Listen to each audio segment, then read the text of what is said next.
Hello guys, welcome to my channel. I'm back with another beautiful delicious recipe for you. It's a rice recipe. Let's get right into it.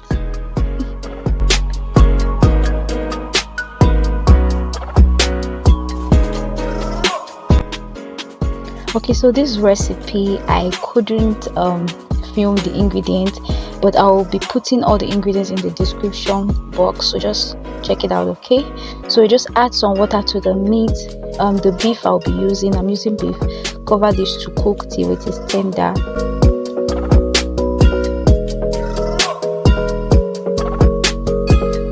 So it was done cooking, and put the rice on fire and parboil it half done. You could choose to cook it straight, but I always parboil mine first before I use it.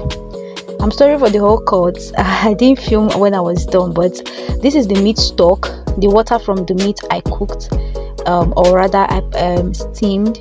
So then I seasoned with some seasoning cubes, some dry pepper, and also some salt to taste. You'll be using these to cook the rice till it is completely done. This is what you will use.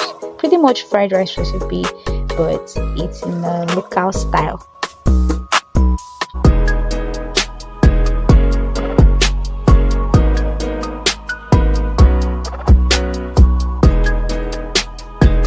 Allow this to come to a rolling boil.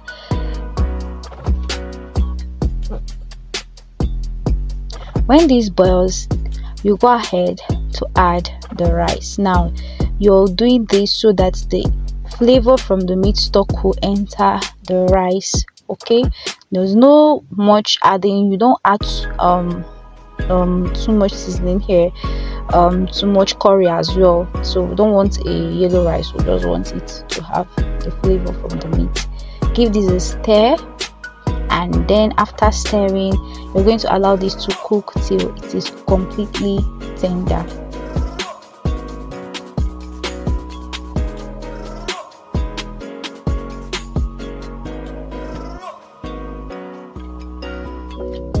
Past when it's done cooking, this is how it looks like. So you're going to take this off the heat and set it aside.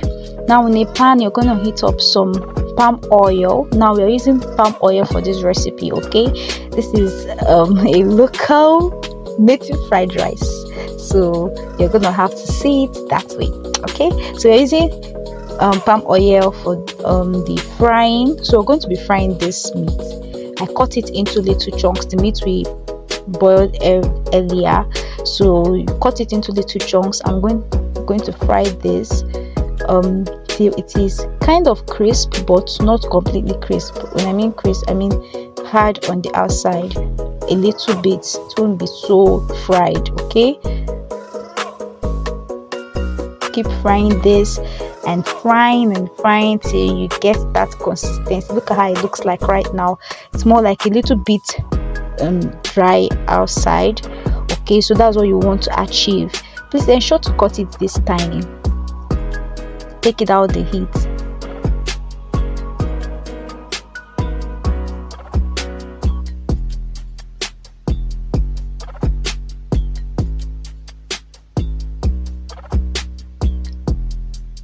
Once you're done frying the meat, we'll go ahead to proceed with the main cooking. Throw into the pot some onions and stir for some seconds.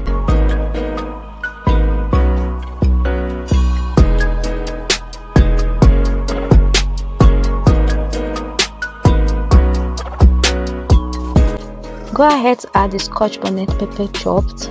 That's your fresh pepper, the one you know at Tarodo. Mix to combine. Then you also add your crayfish. Now this is a step that you have to follow because it is a flavor building process. Okay, so please don't skip it. Allow to fry for some seconds so the crayfish would burn. Then go ahead to add the pepper blend. Now this pepper blend is fresh tomatoes, some fresh peppers, onions, and red bell pepper. The red bell pepper that is used is just very little. I think I used just half, so it's not like a necessary thing. You can skip it if you can't find it in the market, but if you do, please use it in your recipe. Give this a stir, and after stirring it, you're going to have to season this wonderful base, this delicious base, with some seasoning cubes and some salt. That is all you need. This recipe is very simple and delicious. If you eat it, you're going to dash me money. In fact, you're going to call me and dash me money after making this. I know you will. So give this a stir, and after stirring it, see the oil is bubbling on top, showing that the stew base is almost fried. So we're going to throw in the fried meat pieces that we had earlier into this, so that the meat pieces can soak the sweetness of this stew base. Okay, so we're going to allow this to fry for a while. Give it a stir occasionally to avoid it burning, especially if you're using a stainless steel pot.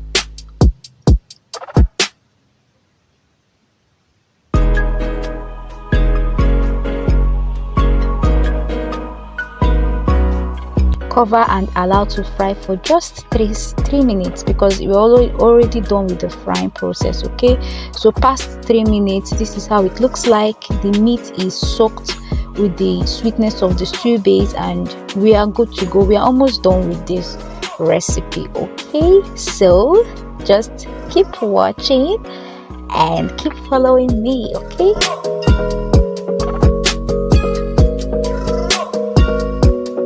So I added some salt to this. Give it a stir, because I think I needed extra salt. That was why I must have added salt before. Yeah, I did. And then added extra salt. Okay, so it will be enough. Then you're going to add some scent leaves and crayfish. If you watched my previous video, my unripe plantain recipe, you will see me do this. This is a process that you should not skip, guys. Hey, I and scent leaves are like 5 and 6. This leaf is just so amazing. It's so flavorful in meals, especially local dishes like this. Okay, so this is a native fried rice. Now, past frying, we were done with the frying process. Now let me explain. I skipped filming a part of this. I didn't film it, and that was when I took out some of the sauces, so I skipped it, and I also skipped the parts where I mixed everything together. But what I did was I alternated the rice and the stew base I fried earlier.